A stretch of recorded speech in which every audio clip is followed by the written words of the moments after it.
Handicapper Steve here, handicapping the racing from Goodwood Racecourse here on day one of the festival. It is Tuesday, the 29th of July, 2025. Gonna look at the stakes action on the program from Goodwood, but before I get on to that, remember to please follow me on Twitter at Horse Racing Kit 5 for more selections for race courses around the world, and I mean it around the world. Remember to join me throughout the week for some more Goodwood previews, and also Saturday for my Saratoga Whitney preview. Behind the Travers, the Whitney at Saratoga is the premier race of the summer for older horses. So I hope you join me for that Whitney this Saturday because it's going to be a good race. But let's look at the stakes action from Goodwood. Races 2, 3, and 4. Some good action here. The 155, the second race from Goodwood. It's the Group 2 Vintage Stakes. It's a Group 2 event for Class 1 horses going for a purse of $219,000. Race materials here. 10 horses are going 1,400 meters or 7 furlongs in the vintage. Going to go with the 2 horse Endab as the top selection. 247 for me and the TriCash trifecta. 247 TriCash trifecta, top selection 2 horse and dab. This Hero called by Saxon Warrior. Lost my train of thought for a second. Joseph O'Brien trains. Dylan McMonagle gets the mount. The horse's most recent outing came the 17th of June at Royal Ascot. 6 furlongs in the Group 2 Coventry Stakes, and he finished fourth by 4 3/4 lengths that day. And he sat back early when the pace was melting down. He was gaining ground. He's bred to go a mile and a quarter. 6 furlongs, not his wheelhouse, but he got down the race course well. I think coming to 7 furlongs today, it's going to be his better spot to win, and I think he get the job done. He ran 2 back at the Cura on the 29th of May, 6 furlongs in the Group 3 Marble Hill Stakes, and he finished third by 2 1/4 lengths. Again, he was with them early on. Albert Einstein, the winner, just had the jump on him, but he got down the race course well. Not a bad race. And then from a tracking trip on debut, Cura, 6 furlongs in the main race, won by 4 1/2 lengths. He was on the drive excelling. I thought that was a very good race.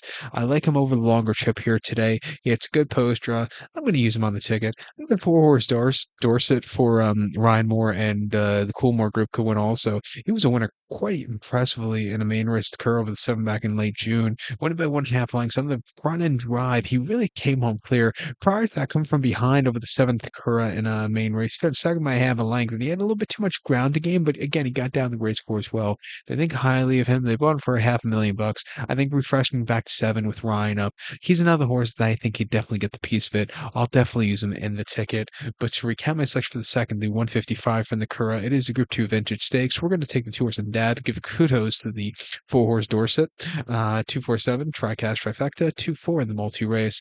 Heading over to race number 3 now, the 230, which is the Group 2 Lennox Stakes. It's a Group 2 event for Class 1 horses going for a purse of $225,000, race for 3-year-olds and upwards. We have a field of 12 horses going 1,400 meters or 7 furlongs in the Lennox. I'm going to go with the number 11 horse here, Jonquil as the top selection. 11-8-4 for me in the TriCash trifecta. 11-8-4, TriCash trifecta. Top selection, 11 horse Jonquil. 3-year-old called by Luca de Vega. Andrew Balding trains. Ocean Murphy gets the mount. They ran the horse most recently on 20th of June at Royal Ascot. 6 furlongs in the Group 1 Commonwealth Cup. And he finished 13th by 7 1/2 lengths that day. And he didn't get into the race. He was way out of it. Out of the drive, just not excelling. It wasn't his day to win. He's a better horse over the 7. He's going to get back to 7 today. He's facing older horse for the first time, which I don't think should be a problem. I think he's run races fast enough in the past that can definitely get the job done here today.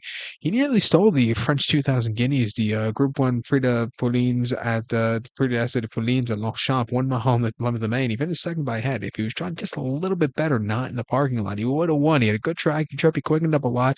The winner just had the jump on him, but this horse, he ran his heart out for Britain that day. And then prior to that, the group in the Group 3 Grinham Stakes at Newbury, 7 furlongs, 12th of April. He won by 1 1/2 lengths that day. And sitting back early, he moved his way into the race well, and he took off clear in the lane. That was a very good run for it being his first start in the Balding Barn. Last year, he was under the care of Sir Michael Stout. His final start of the season came in the Flying Scotsman at Doncaster over the 7, where he finished 6 by 9 3/4 lengths that day, and he lost all chances at the beginning. He didn't get out of the gate so clearly. What can you do? But I think refreshing here off some decent runs back to 7, older horses. I'm going to give him a shot to win. I kept going back to 10 Bob Tony for William Buick and Ed Walker. He was a winner in the Group 3 John of Gaunt at Haydock over the 7th, 31st of May.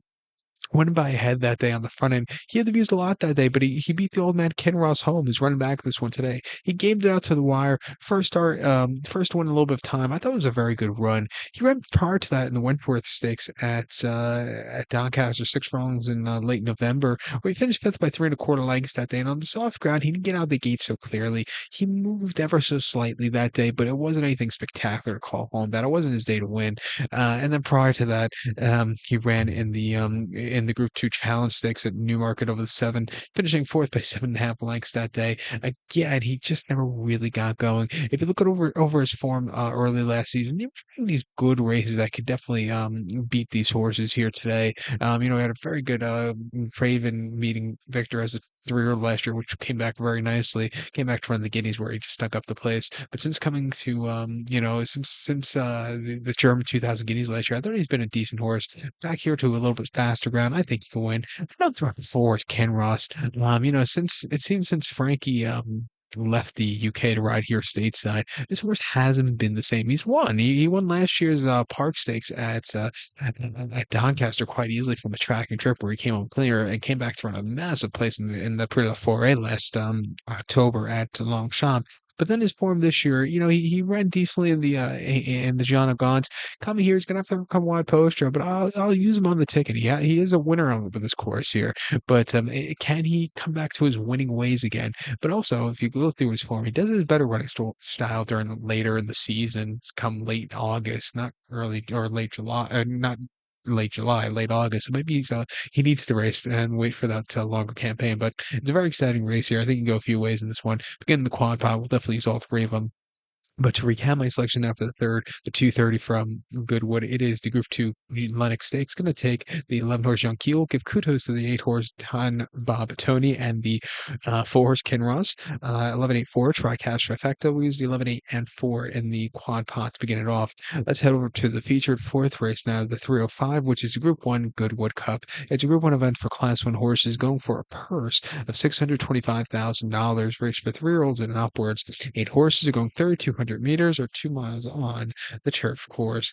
Gonna take the 2 horse French Master as a top selection. We're gonna go 2, 3, 4 in the Tri-Cash Trifecta. 2, 3, 4 Tri-Cash Trifecta. Top selection 2 horse. French Master, this thorough colt by Frankel here. John Thady guys and trains. James Doyle reconnects with this horse. He's kind of got a bit of a high weight here, but he's run terrific races. Most recently, the Copper Horse Handicap at Royal Ascot, a mile 3/4 staying on the 17th of June. He stayed the trip well, won it by 2 1/4 lengths. He sat back early. He doesn't have a lot of early pace, but when he moved his way into the race, he stayed well, quickened up nicely. That was a very good race. I think refreshed me here an extra 2 furlongs off the last run to 2 miles for the first time. Shouldn't be a problem. He looks like he could stay forever. Coming here to Group 1 quality horses, it is a massive step up in class, but I think, like I said, it's not the best group of staying horses we have in this division this year, and I think he could keep up with them, and I think he's sitting on that good run.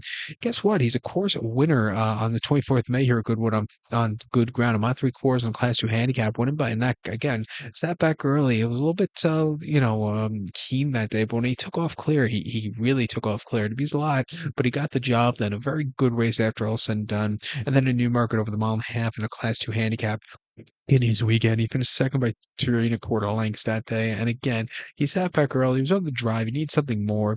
What can he do? He just needed the race there off the bench. And then the Class 5 novice race last October at Kempton over the mile and a half. First started a little bit time, winning by 6 lengths that day. He really flew home clear. And he broke his main by 1/4 lengths last July quite easily at Doncaster.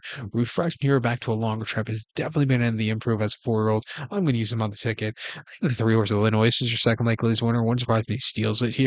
He was a winner quite nicely in the Ormond Stakes at Chester over the mile 5/8 back in May, winning by a neck that day, or win by 1.5 lengths. Excuse me. He really came home clear after that horrible beginning. Came back to front in the Gold Cup at Royal Ascot a few weeks ago with 2.5 miles, where he plays behind Trawlerman, who freak that day stayed off clear. But this horse, he has hidden ability. He's making his Goodwood debut, but he's another horse. He's proven he wants to stay. Since the St. Ledger last year, they've been trying more longer trips where he's been excelling at. I'm gonna give a shot here 4 to 5. I wonder if this is gonna be O'Brien's Melbourne Cup horse. He hasn't had a horse in Melbourne Cup, it seems, in a little bit of time. But it wouldn't surprise me here. And also talking about the 4 horse military academy for Jonathan Gosden and William Buick. He hasn't won since last November, where he won in the Floodlit Stakes quite easily. Kempton came back from a very good place in the Winter Derby, coming to a longer trip today. He's another horse. I think he could stay it well. I'm going to use him on the ticket, but I do think the other 2 are more experienced and likelier winners in the spot. But this is going to be a good one here for the stayers. But to recap my selection for the 4th, the 305 for Goodwood, it is the Group 1 Goodwood Cup. We're going to take the 2 horse French Master, give kudos to the 3 horse Illinois and the 4 horse Military Academy, 2, 3, 4, Tricast, Trifecta. And we're going to use a 2, 3, and 4 in the quad pot. So with that being said, good luck to all, and please follow me on Twitter at Horse Racing Kid 5. Good luck, everybody.